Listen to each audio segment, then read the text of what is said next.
Hello world, and welcome back to the Dweebatron channel. For episode 11, I mostly just want to cover the things that have been selling, but I also have a little trick that will help you out if you are using recycled boxes for shipping. So let's get to it. Let's see what sold recently and for how much.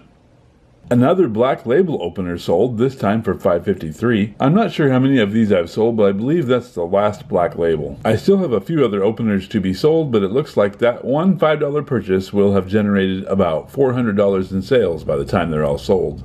Here is a spoon vase or spooner from 1889 that I paid $3 for and sold for $27.85. This one is in the block and double bar pattern by Findlay Flint Glass Company. I found these decorative fake candles in a free box. They sold for $14.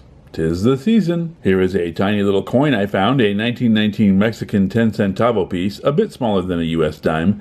It also sold for $14. I dug this Gordon's dry gin bottle out of a Victorian-era dump and sold it for $22. I got $9.25 for this country corkscrew featuring Hank Williams Jr. on it. This 1910 Rose Bowl vase sold for $22. I kind of like this pattern. It's Medora by Bryce Higby Glass Company. These old Tuco puzzles with the weird-shaped pushed-together pieces sell pretty well. This one was a slow seller, but I ended up getting $24.64 for it. These here are Sunbeam sandwich press grids for a Sunbeam model CG or CG1 waffle iron. I still have the waffle iron, but I sold these grids separately for $23.20. Next up is this gorgeous cake stand from 1909. This is the Splendor pattern by Indiana Glass. It sold for $33.33. This little recipe booklet called Toast Talk sold for $14.75.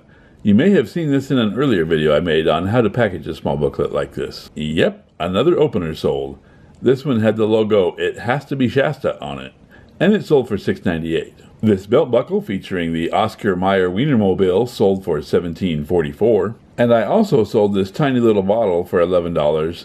It once held Smith's Bile Beans. I didn't dig this one. It was a thrift store find. I have always used a lot of recycled materials when I package items for shipment, and that occasionally includes recycled boxes. The problem with recycled boxes is that they often have writing or advertising all over them, and even used shipping labels or tape. I like my boxes to look fairly clean and simple, so the trick is to turn the box inside out. Pretty much every single shipping box has one corner that is glued by a flap inside the box like you see here. If you separate that flap from the inside of the box will come apart and you can easily fold it back together, but inside out, so that the clean inside of the box will be outside and any writing, advertising, old labels, or tape will now all be on the inside and your box will look like a new box. I tried making a video to demonstrate this technique, but I kept having problems and ruining boxes.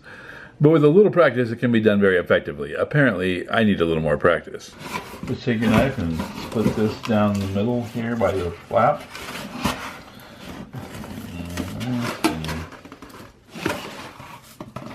Okay, so just pull that apart at that flap.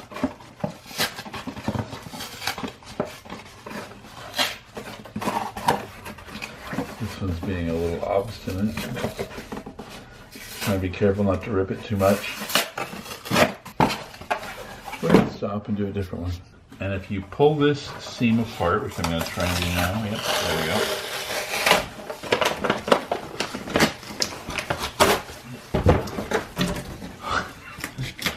Oh, usually they turn out better than that. Okay, let's try this again. This is an eBay box. This is the free ones that they send to me. And I have never turned one of these inside out. Let's see if it works. Aha! This one worked a little better. Let's turn this inside out. And see, this part doesn't really matter that it's got some funkiness to it because this is going to be on top of it. Let's fold it right over.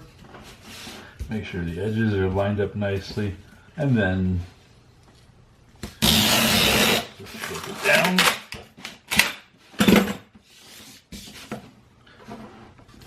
And now you've got a box that's plain on the outside. Easy peasy, says the guy who tried to do it 3 times. Well, all right, that wraps up this episode. I actually sold a lot more things in the last couple of days, but I'll just save those for the next video. And as a quick update as to how I'm growing my store, I have been pretty good about listing things every single day. I'm not 100%, but 99 at least. But I don't think I'm keeping up.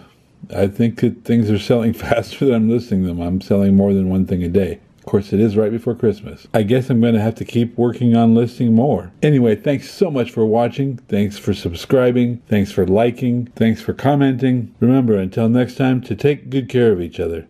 And I'll see you then.